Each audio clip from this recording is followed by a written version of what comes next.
시편 40편을 보도록 할 텐데요. 40편은 전체적으로 두 단락으로 나눌 수가 있습니다. 1절부터 10절까지가 다윗의 감사에 대한 내용이고요. 이것을 1연으로 본다면 11절부터 17절까지의 내용이 다윗의 기도하는 장면이 등장합니다. 이것을 2연으로 볼 수가 있습니다. 먼저 1절을 보면 내가 기다리고 기다렸더니 라고 고백하는 장면이 나오는데요. 여기서 사용된 히브리어 카바라는 단어의 의미가 상당히 중요합니다. 이 단어는 맹목적으로 어떠한 것을 그냥 기다린다는 것이 아니라요, 막연하게 기다린다는 그런 뉘앙스가 아니라 어떠한 일이 이루어질 것에 대한 확실한 기대와 소망을 가지고 기다린다라는 뜻입니다. 확신에 찬 기다림이라는 것이죠. 1절에 이렇게 시작한다는 것은 이 다윗의 시편의 기도가 40편의 내용의 핵심이 된다는 것을 우리가 전제하고 읽었으면 좋겠습니다. 언제나 기대와 소망은 우리의 삶에 힘을 주는 에너지가 되지요. 그 소망이 이루어질 것이라는 확신이 있을 때 지금 나의 힘든 것, 어려운 것들을 이길 수 있는 힘을 얻는다는 것입니다. 그런데 다윗은 단순한 소망과 그리고 기대만을 가진 것으로 끝나지 않았고요. 1절 하반부에 보게 되면 다윗은 하나님 앞에 부르짖었다라고 이야기하고 있습니다. 간절히 기도하는 다윗의 부르짖음이 하나님을 기다리는 가운데 하나님께서 응답하실 것을 믿었다라는 것이죠. 그리고 소망했다라는 것입니다. 그 결과 하나님께서는 그 다윗의 기도와 부르짖음에 귀를 기울이시고 들으셨다라고 이야기하고 있습니다. 여기서 하나님은 어떤 분이십니까? 우리의 기도에 귀를 기울여 주시는 분, 그리고 즉 우리를 살피시는 분이라는 것입니다.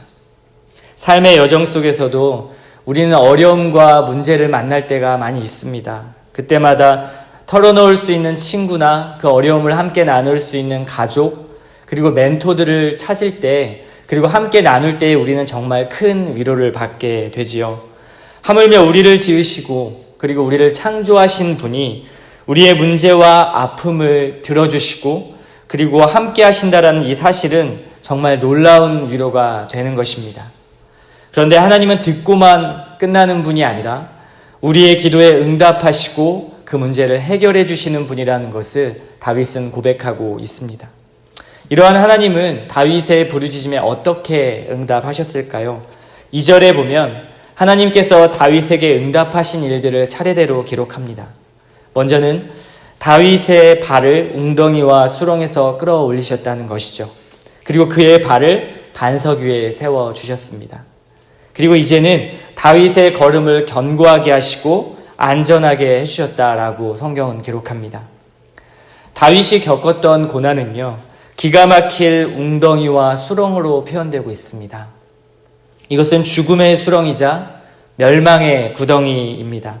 이 표현으로 보자면 자신의 처한 상태가 가장 최악의 상태라는 것을 우리는 짐작할 수가 있습니다. 최악의 상태와 극심한 어려움 가운데 고통하고 있을 때에 하나님께서 진흙구덩이와 같은 그 구덩이에서, 그 고통에서 건져내시고 단단한 반석 위에 세워주셨다라는 것이죠. 그리고 더불어 그 걸음을 이제는 안전하게 하시고 견고하게 해주셔서 그의 피난처가 되어주셨다라는 것을 이야기하고 있습니다. 여기서 하나님은 어떤 분이시죠? 고통 속에 있는 자신의 자녀를 끌어내셔서 보호하시고 피난처의 역할을 해주시는 분이 하나님이시라는 것입니다. 이런 하나님을 우리가 지금 믿고 있고요. 그리고 예배하고 있습니다. 그리고 이런 하나님께 우리는 다윗처럼 늘 기도하고 있지요. 우리는 기대하고 소망하며 그리고 기도할 때 이러한 하나님의 성품을 다윗과 같이 경험하게 될 것입니다. 다윗은 이러한 하나님의 성품을 감사로 지금 표현하고 있는 것입니다. 그 감사가 더 나아가 어떻게 표현되는지를 한번 살펴볼까요? 3절의 내용입니다. 3절에 다윗은 여호와 하나님께 찬송을 올리고 있습니다. 더불어 그 마음에 찬송할 마음을 하나님께서 허락해 주셨다라는 것이죠. 하나님의 성품을 경험한 그 다윗은 찬송하지 않을 수가 없었습니다. 하나님을 찬송하고 또 찬송하니까 어떤 일이 벌어집니까? 많은 사람들이 그것을 보고 두려운 마음으로 여호와를 의지한다 라고 고백하고 있습니다. 하나님의 능력과 그 위엄 그리고 권능을 보고 난 뒤에 많은 사람들은요, 당연히 두렵고 떨리는 마음으로 하나님을 보았을 것입니다. 마치 출애굽 당시에 홍해 바다가 갈라지고 하나님으로 인해 일어난 많은 권능과 기적들을 보고 이방 나라들이 하나님을 두려워했던 것처럼 말입니다. 다윗을 통해 하나님의 영광과 하나님의 성품이 지금 드러나고 있습니다. 누구에게요? 많은 사람들에게 드러나고 있다라는 것이죠. 하나님은 그의 자녀를 통해 그의 영광과 그의 성품이 드러나기를 원하십니다. 바로 하나님을 향한 우리의 마음과 입술과 그리고 행동을 통해서 하나님의 성품이 드러나기를 원하신다라는 것입니다. 성경은 여호와를 의지하게 되는 삶은 참으로 복이 있다라고 말하고 있습니다. 교만한 자와 거짓에 치우치지 아니하는 자는 복이 있다라고 이야기하고 있습니다.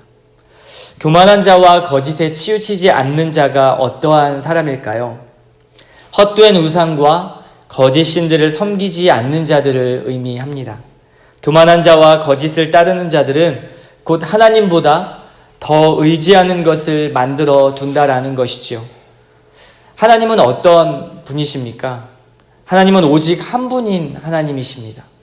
내 안에 수많은 하나님을 만들어내서는 안 된다는 것이죠. 이것을 성경은 교만한 자 그리고 거짓을 따르는 자로 지금 묘사하고 있는 것입니다. 진정 하나님을 가장한 우상, 그런 우상 하나님을 섬겨서는 안 되는 것입니다. 우상으로 만든 하나님을 섬겨서는 안 된다라는 것이죠. 정말 교묘하게 우리의 마음과 생각을 파고드는 하나님으로 착각한 우상, 그것을 무너뜨려야 할 것입니다. 우리가 정말 의지해야 할 분은, 그리고 우리가 기도해야 할 그 대상은요, 바로 그 하나님은요, 우리의 삶을 오직 풍요롭게만 만드시고 모든 인생을 행복 가운데로만 인도하시는 그런 하나님이 아니라는 것입니다. 그것은 우리 시편을 통해서 볼 수 있는데요. 시편의 다윗처럼 삶의 깊은 웅덩이와 수렁 가운데로 인도하시기도 하시고요. 절망 가운데로 나아가기도 하시는 분이 바로 하나님이시라는 것입니다. 그러나 하나님은 반드시 그의 자녀를 건져내시고 안전하게 하시고 그리고 반석 위에 세우시는 하나님이십니다. 하나님을 믿으면 모든 일이 잘 풀리고 그리고 모든 일이 만사 형통하고 그렇게 모든 것이 잘 된다라는 그러한 벗어난 진리를 우리는 경계해야 할 것입니다. 그것이 곧 우리가 만들어낸 우상이 될 수 있기 때문입니다. 우리는 시편을 통해서 더 극적이고 놀라운 하나님을 계속해서 만나게 될 것입니다. 이제 5절로 넘어가서요. 5절은 하나님께서 우리를 향한 많은 기적을 베푸셨고 그리고 수많은 계획을 가지고 있다고 고백하고 있습니다. 다윗은 하나님의 성품에 빗대어서 이것을 고백하고 있는데요. 많은 기적을 베푸신 하나님의 권능에 그 누구도 견줄 수 없고 그리고 하나님의 수많은 계획과 그 하신 일을 다 셀 수도 없음을 말하고 있는 것입니다. 이런 놀라운 하나님께서는 나의 두 귀를 열어주시고 번제와 속죄제를 요구하지 않으신다라는 것입니다. 당시 하나님의 명령인 그 율법에 속한 번제와 속죄제를 받지 않으신다라는 그 의미가 무엇일까요? 이것은 그 제사 자체를 받지 않으신다라는 것을 말하는 것이 아닙니다. 오히려 문맥상 흐름을 보게 된다면 형식적인 제사가 아니라 말씀을 통해 나타난 하나님께 순종을 원하신다라는 의미입니다. 그의 귀를 열어주셨다라는 표현은요, 들려진 하나님의 말씀에 순종한다라는 것을 의미합니다. 귀가 열려 하나님의 말씀을 듣는 자는 형식적인 제사에 얽매이지 않고 하나님께 마음을 다하여 순종의 자리로 나아가게 된다라는 것이죠. 여기서 드러나는 하나님은 어떤 분이십니까? 우리를 감찰하시는 하나님이십니다. 우리의 마음의 중심과 동기가 짜맞추어져 있고 형식적인 마음이 아니라 하나님을 신뢰하고 순종하는 것을 원하시는 분, 그런 우리의 마음을 감찰하시는 분이 바로 여기서 드러난 하나님이십니다. 이제 11절부터 마지막 절까지 이언을 살펴볼 텐데요.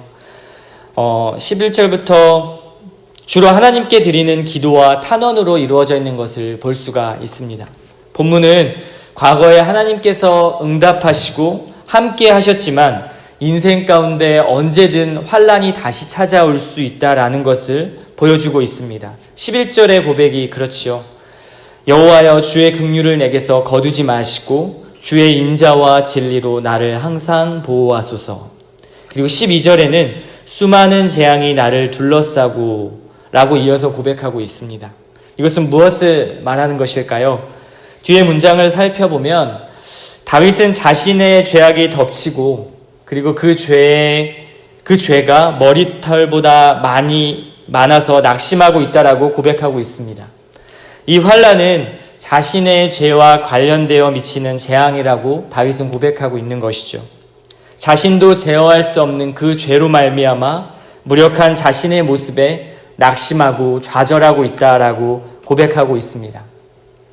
그 죄에 대한 무력함, 그리고 그 죄로 말미암아 밀려온 그 환란도 인간인 우리는 어쩔 수 없이 당하고 만다라는 것입니다. 그러나 다윗은 그러한 인간의 무력함과 나약함을 하나님께 고백하면서 긍휼과 은혜를 베풀어 달라고 간구하고 있습니다. 하나님의 도움 없이는 어떠한 것도 이길 수 있는 방도가 없기 때문에, 우리의 힘으로 죄의 유혹을 이길 수 없기 때문에, 말없이 화살같이 쏘아대는 환난 앞에 우리가 피할 길이 없기 때문에, 그래서 하나님은 우리의 피난처가 되시고 환난 중에 우리의 힘과 도움이라는 것을 고백하며 나아가는 것입니다. 어떠한 죄도, 그리고 어떠한 환난도, 그리고 어떠한 재앙도 하나님 앞에서는 한낱 티끌과 같기 때문에 하나님 앞에 우리가 피난처 삼아 나아갈 수밖에 없다라는 것입니다.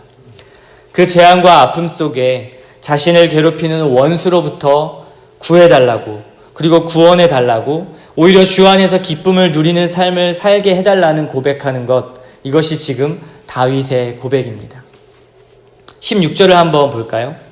주를 찾는 자는 다 주 안에서 즐거워하고 기뻐하게 하시며 주의 구원을 사랑하는 자는 항상 말하기를 여호와는 위대하시다 하게 하소서. 주를 찾고 의지하는 자는 기뻐하고 즐거워할 것이라 말씀하는 것입니다. 여기서 하나님은 어떠한 분이실까요? 비록 죄악 가운데 허덕이고 있는 그러한 삶일지라도, 그로 인해서 닥쳐온 환난이 있다 할지라도 하나님을 다시 찾고 의지하면 기쁨과 즐거움을 허락하시는 분이라는 것을 우리는 본문을 통해 볼 수 있습니다. 그리고 17절에 이어서 다윗은 기도하지요. 하나님은 나의 도움이시며 건지는 하나님이라고 말씀합니다. 어떠한 상황 속에 있는 사람을 말하고 있는 것입니까? 17절 앞부분과 같이 가난하고 궁핍한 자를 건진다는 것입니다. 가난하고 궁핍하다라는 이 표현은요, 우리의 물리적 삶과 그리고 우리의 영적인 삶 모두를 포함하고 있습니다. 하나님은 해결 가능한 부분만 도우시는 분이 아니라요, 우리 인생의 전 영역에서 우리를 도우시고 우리를 지켜보시는 분, 그리고 우리를 건지는 분이라는 것입니다. 다윗은 이러한 하나님께 간구하고 있고 찬송하고 있고요, 그리고 기도하며 나아가고 있는 것입니다. 다윗은 1절에 기다리고 기다리며 부르짖어 기도했습니다. 그 기도에 응답하시는 하나님의 성품을 또한 찬송했었지요. 그럼에도 여전히 끊임없이 찾아오는 환난과 심지어 자신의 죄악 때문에 찾아오는 그 환난 때문에, 재앙 때문에 하나님을 다시 찾고 또 의지한다라고 고백하였습니다.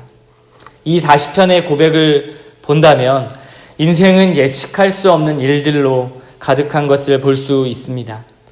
이미 우리에게 드리워진 죄의 본성이 있지요. 내가 내 죄를 컨트롤할 수 없기 때문에 그로 인한 낙심과 그리고 그 정죄감들이 우리를 더 작게 만듭니다. 끊임없이 찾아오는 크고 작은 문제들과 도대체 하나님의 뜻이 A일까 B일까라는 고민 속에 살아가는 우리의 연약한 모습, 이 연약한 모습이 지속되고 또 지속된다라는 것입니다.